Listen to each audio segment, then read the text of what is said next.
اعوذ باللہ من الشیطان الرجیم۔ سورۃ الاحزاب آیت نمبر 33۔ بسم اللہ الرحمن الرحیم۔ وقرن فی بیوتکن، اور اپنے گھروں میں ٹکی رہو۔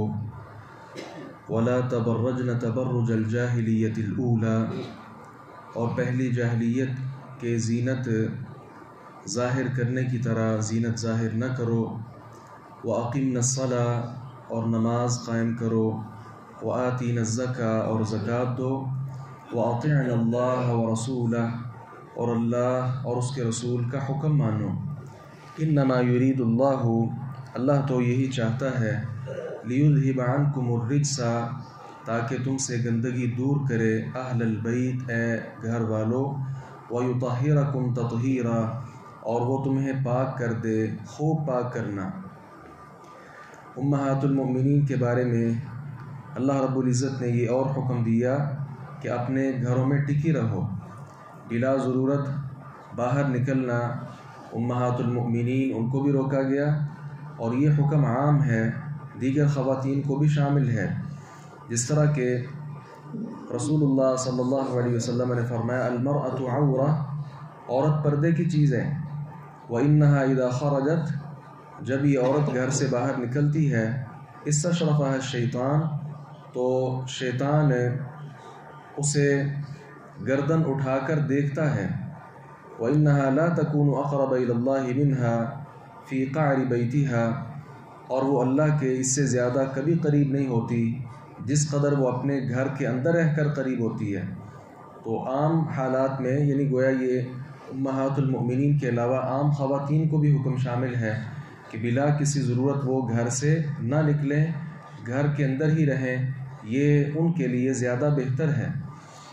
پھر فرمایا کہ جاہلیت کی زینت کی طرح زینت کا اظہار نہ کرو، جس طرح خاتون بن سنور کر جاہلیت کے زمانے میں غیر مردوں کے سامنے بھی آ جاتی تھی، ان ساری چیزوں سے روک دیا گیا۔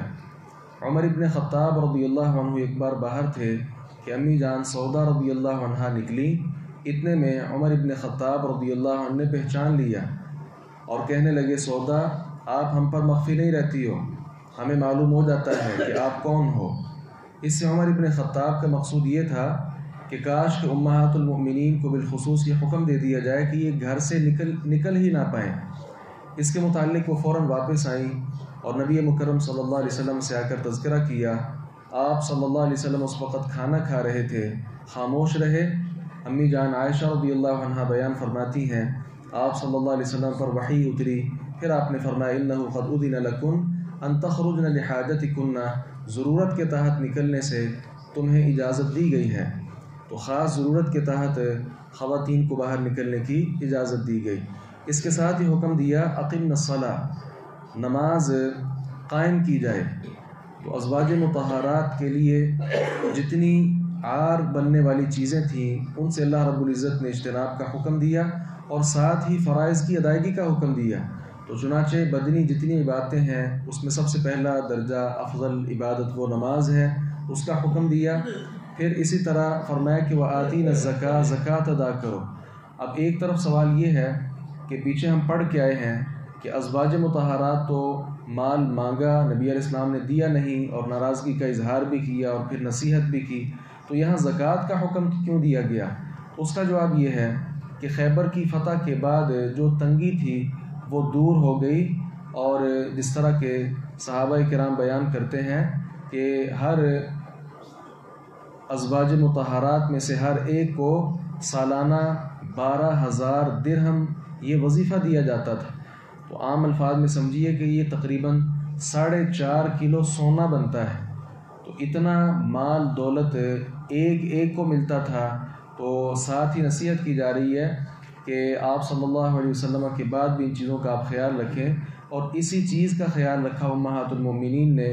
یہ سارا سونا اپنے پاس نہیں رکھتی تھی، بلکہ نبی مکرم صلی اللہ علیہ وسلم کے گھر سے جو تربیت ملی خرچ کرنے کی، وہ خرچ کرنے کا انہیں یہاں پہ حکم دیا جا رہا ہے۔ پھر یہاں اس بات کا تذکرہ کیا گیا کہ اللہ تعالیٰ اہل بیت تم سے گندگی کو دور کرنا چاہتا ہے۔ اس کا کیا مطلب ہے کہ اللہ رب العزت کیا نعوذ باللہ مقصد تمہاری تذلیل ہے، ناراضگی کا اظہار ہے؟ ایسا ہرگز بھی نہیں ہے، بسا اوقات پیش آمدہ خدشے سے پہلے بھی کسی کو روکا جا سکتا ہے، یا یوں کہہ لیجئے کہ ایسے الفاظ کا چناؤ بسا اوقات ہو سکتا ہے جس کے ساتھ آدمی کا وہ تعلق نہ بھی ہو، جس طرح کہ یوسف علیہ السلام نے کہا تھا کہ میں نے ایک ایسی ملت کا دین چھوڑا ہے کہ جو آخرت کے ساتھ کفر کرنے والے تھے۔ اب کیا اس سے یہ لازم آتا ہے کہ اس دین کو یوسف علیہ السلام نے اختیار بھی کیا تھا؟ اختیار تو نہیں کیا تھا، ویسے ان کے ساتھ وہ رہتے تھے۔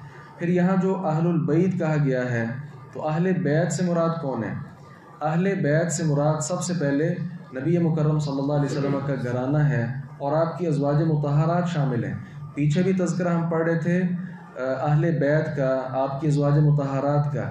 آج کی جو آیت مبارکہ پڑھی اس میں بھی ازواج مطہرات کا تذکرہ ہے، اور آئندہ کل جو پڑھیں گے انشاءاللہ اس میں بھی ازواج مطہرات کا ہی تذکرہ ہے۔ اب ان کو اہل بیت قرار دیا گیا۔ بعض لوگ کہتے ہیں کہ ازواج مطہرات وہ اہل بیت میں شامل نہیں ہیں، تو یہ قرآن پاک کی آیات ہی اور ان کا جو سیاق و سباق ہے وہی اس بات کی نفی کر رہا ہے۔ پھر کچھ نے کہا کہ یہاں لیذہب عنکم جو ہے یہ کم ضمیر گرامر کی روح سے دیکھا جائے تو یہ مذکر کے لیے استعمال ہوتی ہے، تو اگر یہ مذکر کے لیے ضمیر استعمال ہوتی ہے، ازواج مطہرات تو مؤنث ہیں، ان کے لیے تو عنہن یا کوئی اور ضمیر آنی چاہیے تھی۔ اس کا جواب یہ ہے کہ بعض دیگر مقامات پر بھی ابراہیم علیہ السلام کے گھرانے کو بھی جب ان کی بیوی نے کہا تھا کہ میرے ہاں بچہ کیسے ہوگا، فرشتے خوشخبری لے کر آگے، اس وقت کیا ہے سورہ ہود میں اتعجبین من امر اللہ رحمت اللہ وبرکاتہ علیکم اہل البیت۔ اب یہاں بھی ان کو کہا گیا کہ آپ اللہ تعالیٰ کے اس معاملے سے تعجب کرتی ہیں، اے اہل بیت۔ یہاں بھی علیکم کم ضمیر جو وہ مذکر کا ہی استعمال ہوا ہے، تو کہا گیا گھر والوں اللہ تعالیٰ کی رحمتیں اور برکات ہے تم پر۔ معلوم یہ ہوا کہ سارے گھر والوں پر جب لفظ بولا جائے تو وہ بسا اوقات مذکر کا صیغہ، مذکر کا لفظ بھی استعمال ہو جاتا ہے، لہذا قرآن کی اس آیت سے ہی ہم ایسے لوگوں کی نفی کر سکتے ہیں۔ رہا مسئلہ علی المرتضیٰ رضی اللہ عنہ اور حسن و حسین رضی اللہ عنہما اور نبی علیہ السلام کی بیٹی فاطمہ رضی اللہ عنہا، ان کا اہل بیت میں شامل ہونا، اس کا بھی الگ سے تذکرہ موجود ہے۔ جامع ترمذی کی روایت ہے رسول اللہ صلی اللہ علیہ وسلم نے ان کو اپنے پاس بلا کر اللہ تعالیٰ سے دعا کی تھی، اللہم ہؤلاء اہل بیتی، یا اللہ یہ بھی میرے اہل بیت ہیں، لہذا ان سے بھی گندگی کو دور کر دے، وطہرہم تطہیرا، اور ان کو بھی خوب اچھے طریقے سے پاک صاف کر دے۔ یہاں مفسرین نے لکھا ہے اور بالخصوص ہمارے استاد گرامی نے اس آیت مبارکہ کی تفسیر میں لکھا ہے کہ اصل تو ازواج مطہرات ہی اہل بیت میں شامل ہیں جن کو اللہ تعالیٰ نے اہل بیت میں شامل کیا، اور علی المرتضیٰ، فاطمہ، حسن و حسین رضی اللہ عنہم اجمعین کو نبی مکرم صلی اللہ علیہ وسلم نے دعا کے ساتھ اہل بیت میں شامل کروایا تھا۔ اب ایک طرف جن کو اللہ نے اہل بیت میں خود شامل کیا ان کو تو ماننے کے لیے ہم تیار نہیں، ان کو تو گالیاں بکتے ہیں، اور دوسری طرف جن لوگوں کو رسول اللہ صلی اللہ علیہ وسلم نے دعا کر کے اہل بیت میں شامل کروایا ان کو ہم حقیقی اہل بیت سمجھ رہے ہیں، لہذا دونوں ہی اہل بیت ہیں۔ ازواج مطہرات کو اللہ تعالیٰ نے اہل بیت میں شامل کیا، اور ان کو نبی مکرم صلی اللہ علیہ وسلم نے دعا کی تو اللہ تعالیٰ نے ان کو بھی شامل کر لیا، لہذا یہ سارے ہی اہل بیت ہیں۔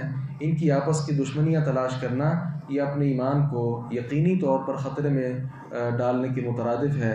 تمام صحابہ کرام اور بالخصوص نبی کا گھرانہ جو ہے، آپ کی ازواج مطہرات، ان کے ساتھ ان کے بارے میں ہمارا دل وہ بالکل پاک صاف ہونا چاہیے، تبھی ہمارے دل کے اندر ایمان آ سکتا ہے، وگرنہ اس ایمان کی حلاوت اور مٹھاس سے ہم محروم رہیں گے۔